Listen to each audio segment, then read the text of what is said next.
করবো এখানে তো এমএলএ আমি আপনারা দিলেও হইমু না দিলেও হইমু এখানে মানেননি আপনারা।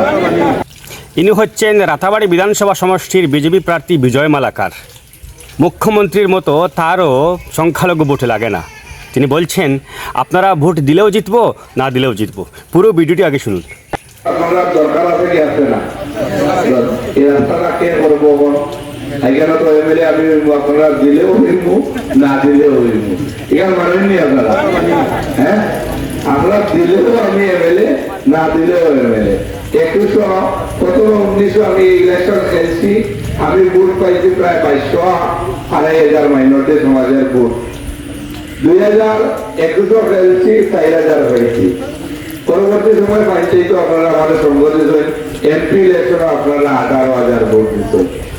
আর এরপরেও আমি 2বার এমএলএ হয়েছি আপনারা না দিয়া। আরেকবার না দিলে আপনারা দিলে আমার লাভ কি হইব? লাভ একটা হইব মুখ্যমন্ত্রী যে ভরসা আমার উপরে রাখতো, যে বরাকগুলি সবচেয়ে হাইয়েস্ট রুটে বিজয় মালাকার জিতবো। আপনারা দেখুন মিডিয়া কইয়া গেছে, তো ওইটা আশা আমার পূরণ হইব আপনারা আমার আশীর্বাদ করলে। আপনারা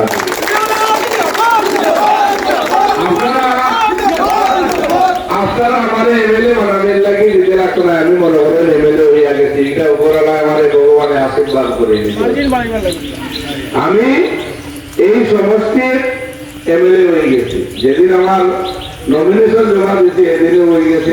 সবচেয়ে মজার বিষয় হচ্ছে যাদের উদ্দেশ্যে এই অপমানজনক কথাটা বলা হচ্ছে তারা কিন্তু ব্যাপারটা এনজয় করছে, বক্তব্যটা এনজয় করছে। তারা খ্যাঁক খ্যাঁক করে হাসছেন আর জিন্দাবাদ জিন্দাবাদ মারছেন।